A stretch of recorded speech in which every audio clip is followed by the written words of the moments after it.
Hi, I hope you're all doing well. I'm Sarah Rana. Today I'll be talking about my first CCR question, which is how we used or challenged conventions within our project and how we represented social groups and social issues. So for the first part of your question, I'd like to talk about the three opening conventions that are typically required for an opening sequence. First of all, the title, the production house, as well as the credits. The title was very important in terms of conveying a story, conveying what to expect, and giving an idea in terms of an association, like almost building a brand in that sense of our product in terms of the eyes of an audience and making them understand and associate a certain name with what we were talking about. How we lost ourselves was, I think, the best fitting in terms of talking about the perspective in the story and what the plot was going to give away.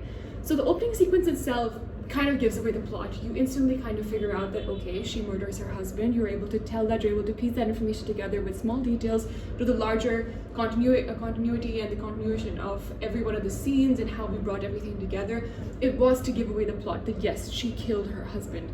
But whenever you consider it in the perspective that there's a whole movie that's going to happen after that, from there, I thought it was most important to discuss the fact that we needed to have a plot, we needed to have a plot line. And from there, that's basically uncovering why she would kill him. And that's why the parallel between this awful toxic fight and the love shots was so important in terms of showing this really evil, angry, cruel side of these people, as well as a very vulnerable, amazing, kind, loving side of these people. And from that perspective, it kind of makes you question as an audience member, what happened, what went wrong? And I think from that perspective, how we lost ourselves gives way for the movie to develop and to talk about the journey in terms of what changed, how work played a role, how life, how society, social status, how age plays a role in terms of why we end relationships or why relationships deteriorate. And from that perspective, I feel like the title, How We Lost Ourselves, is the most fitting. And we decided this on our premiere day for our project. And I think it was the best way in terms of conveying what the story was. So How We Lost Ourselves, I think, was the best fitting for that sense. And that is why I think we decided to use this convention rather than break it.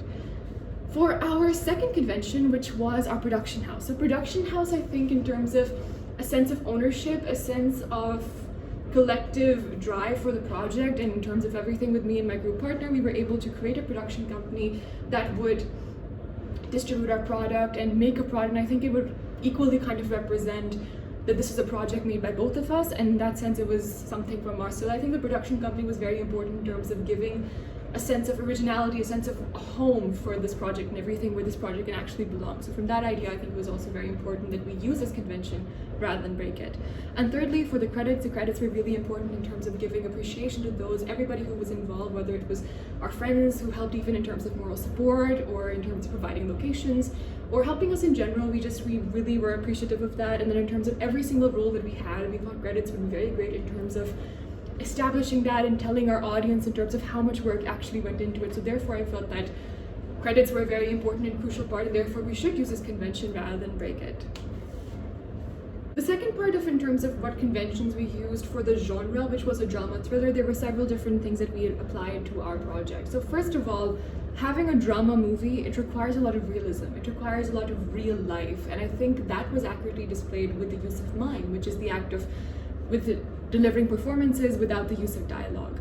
And I think that's where mime was really much of the body of our project in terms of our post-murder scene, our character introduction scene as well, our scene of the spiral, as well as the love montage. So the general chunk of the body of our project was entirely done through mime. There was only one part where we used dialogue to bring in the characters, introduce their plot lines, introduce their ideas, add conflict to the story. So that was where that was really important in that sense. But I think in terms of that, even that silence, the use of other sounds, the use of body language, tone, frequency, these are all things that really, I think, built up these characters, especially in the first scene, whenever we introduce our character as the enigma, as the story. She was what our story revolved around. It was all about her.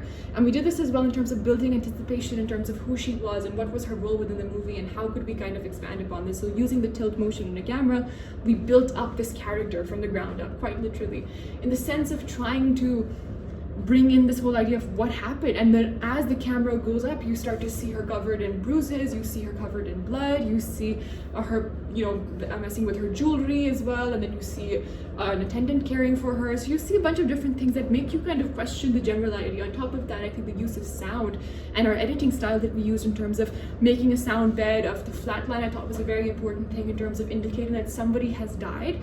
And I think the covered in blood, the bruises was all there to represent a fight, to represent a struggle, and to represent the fact that possibly she has killed her husband. And only later on in the opening sequence do you kind of figure out and piece two and two together that, okay, she kills her husband.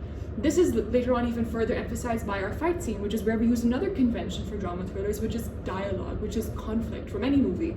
So a conflict point in any sort of plot or any storyline, you need to have conflict, you need to have a climax, you need to have all these different things that come together to make a story.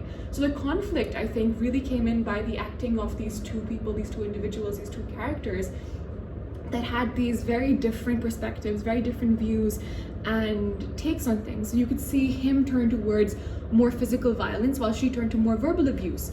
And you saw, I think, in terms of even societal expectations of men and women and how they deal with things, you saw that over there too. And I think we used every single opportunity we could to represent these social issues, to be able to talk about domestic violence in terms of the dialogue, "Are you going to hit me again?" And mental illness in terms of the fact of the spiral scene wherever she's frantically searching for her gun and she's about to make a decision to go and kill someone.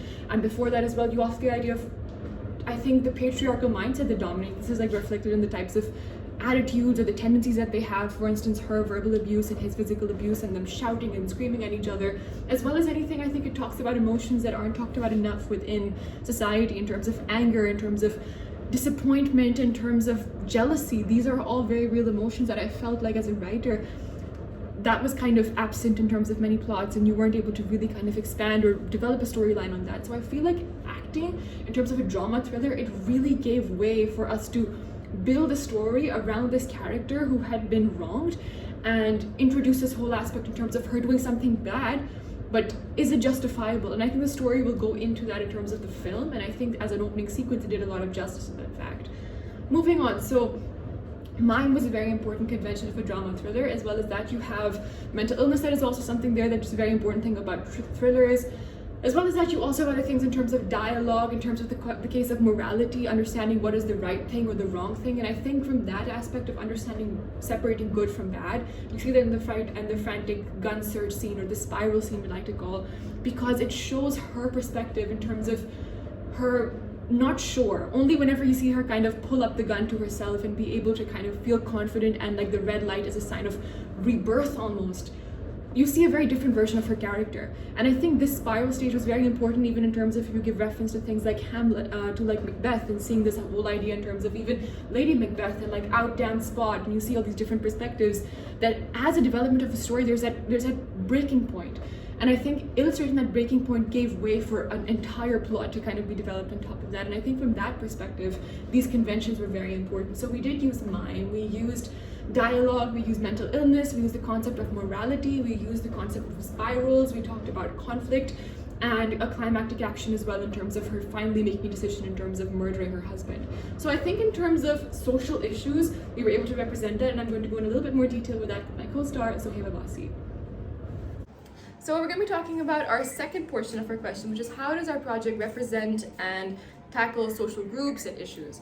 So that's why I'm joined here today by my co-star Sohaib Abbasi, and I think it'd be great to talk in terms of the challenges of taking on such a heavy role that tackles issues that are really important and prevalent in society, like domestic violence, mental illness, and toxic marriages.